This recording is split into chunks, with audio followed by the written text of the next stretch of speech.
Welcome to Workplace Psychology with Dr. Martha Greidick. I'm Dr. Martha Greidick.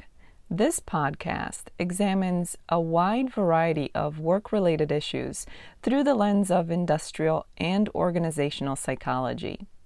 And while many of the topics discussed here may be seen as intended for white-collar employees and their employers, in reality, the ideas presented here are applicable across organizations and industries.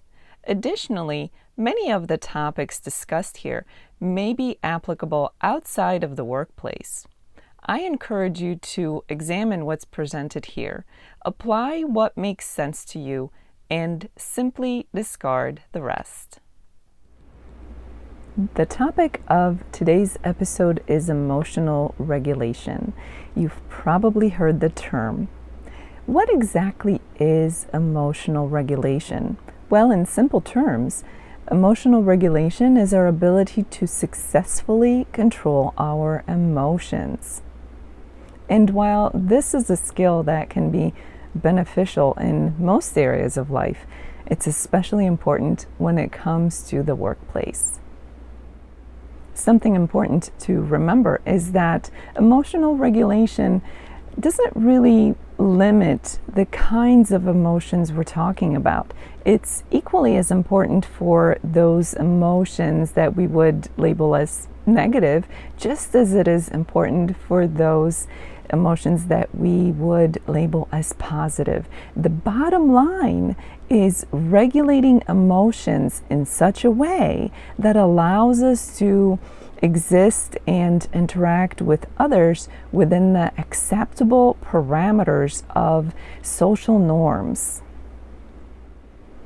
And while emotional regulation really focuses on the idea of emotions, what it really comes down to is the behaviors that may be driven by our emotions or be related to our emotions or be prompted by our emotions or sometimes even be blamed by our emotions.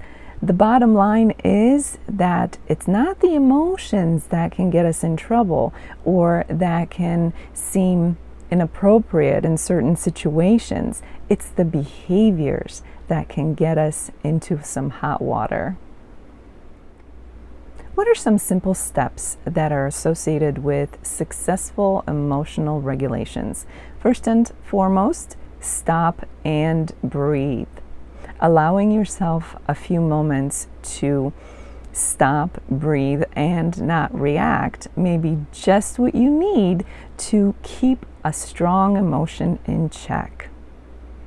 After all, as I've already mentioned, it's the behaviors that could potentially lead to trouble. So if we stop and take a breath or two, this allows us that pause in time to keep ourselves out of trouble.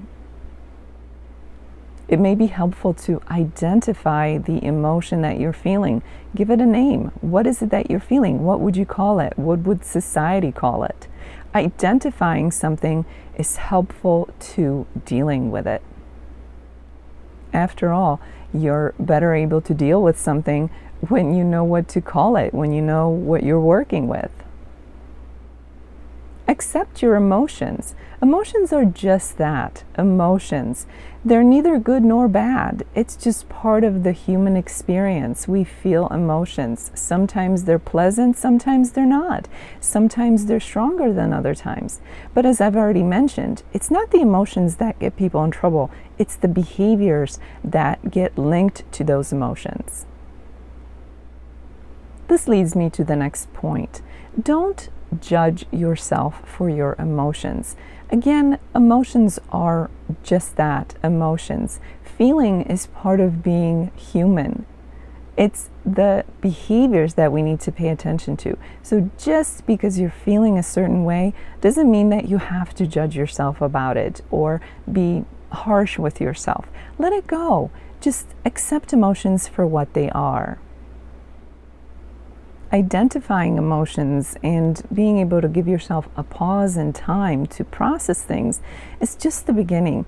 There are some strategies that you can implement in your own experience that can help you to better manage and regulate emotions as you go forward. And remember, as with anything else, this is a skill where the more you practice, the better you will get at it. In terms of strategies, the first thing I suggest is that you check your lens of perception. Perception can make a world of difference in terms of how we feel about something or someone or a situation and how we react to it. So pay attention to your perception. What lens are you viewing situations through, or people, or exchanges, conversations? Make sure you're aware of that. If you go through your experiences blindfolded, so to speak, meaning unaware of what lens you're using to filter and view the situation, what your perception is, or perhaps what your perceptual tendencies are, then you're really starting out in the negative, so to speak. You're not giving yourself a fair chance of properly regulating your emotions. So make sure that you're aware of your own perceptions.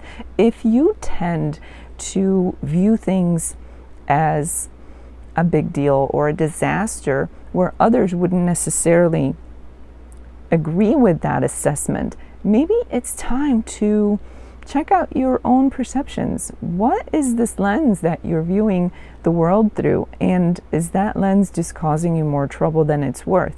That's something that you can change. Pay attention to the stories that you tell yourself. And this is related to perceptions as well. If you're always walking around seeing things or people or situations as negative, or looking for the negative in things and people and situations, then your experiences will follow suit and fall into the more unpleasant categories. So pay attention to the stories you tell yourself. That means stories about yourself as well as stories about the world around you. So if you're pessimistic and negative about your own experiences and behaviors and how you handle things and how you perform, whatever the situation is, then you're setting yourself up for a negative type of experience. And again, that leads into your perception. Same thing when we're talking about stories that you tell about the world around you. What is the general theme? Are you generally negative about everything and everybody, which just leads to misery?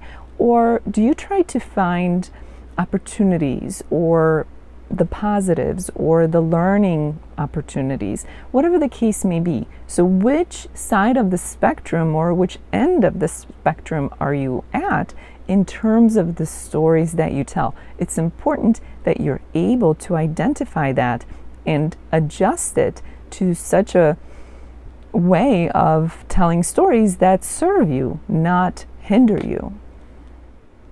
Identify and reduce triggers.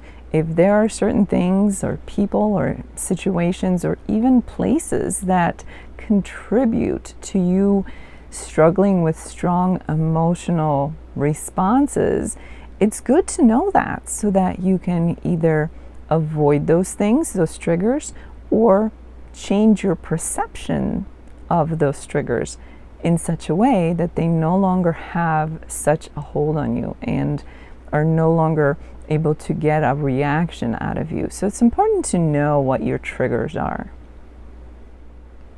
Pay attention to the physical symptoms that are associated with the different emotions. And this is pretty individual for everybody.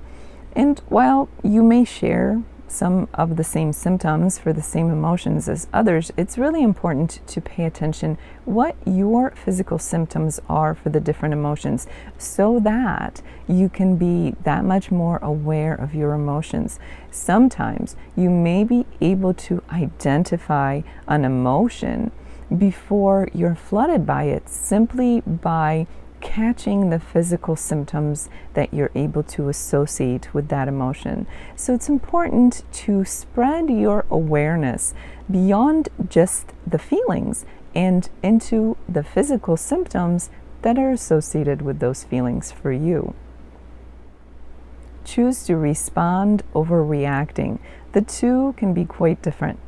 A response means taking some time, giving it a certain amount of preparation before we commit to a response, whereas a reaction can be unplanned, almost automatic. We've all heard the expression knee-jerk reaction. It's kind of like that. Reactions tend to be just that. No planning, no thinking, just reacting.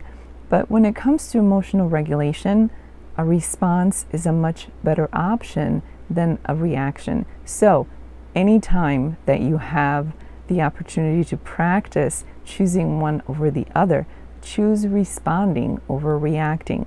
Chances are you won't have to say you're sorry for responding as much as you would for simply reacting. Reactions are much more likely to get you into trouble. Practice identifying pleasant or positive emotions throughout the day. Why is that important? Well, simply because when you practice focusing on that, it will be easier for you to go in that direction when things happen and when you're about to experience a stronger emotion. When your focus is practiced on the nicer, the better, the more positive things, you're much more likely to look for opportunities, look for experiences that allow you to learn, look for ways you can improve and change situations rather than focusing on the negative and seeing the worst in every situation. So just practicing on a daily basis in your daily experiences, focusing on those things that are pleasant or positive or beneficial will train your mind to lean in that direction. And of course, there's always the option of seeking counseling. This can be especially helpful if you're struggling with emotional regulation. As this episode comes to an end, let's review what was discussed. Emotional regulation is an important skill to master for every area of life, but it can be especially critical at the workplace. And while emotions in themselves are neither good nor bad, certain strong emotions can be used as a catalyst or an excuse for behaviors that are socially unacceptable.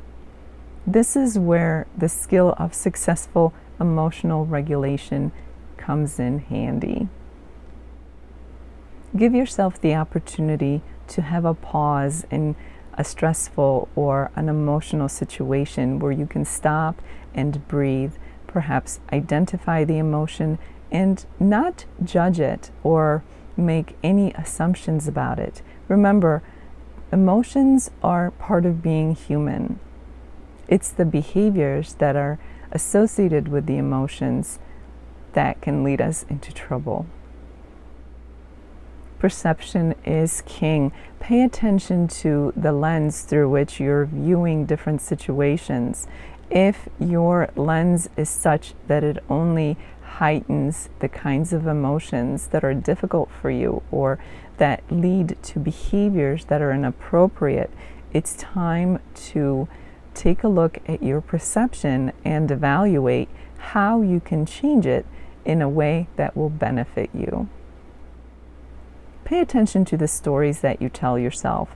Those are stories about yourself as well as the stories of the world around you. That can only add to your perception and either make things better or worse.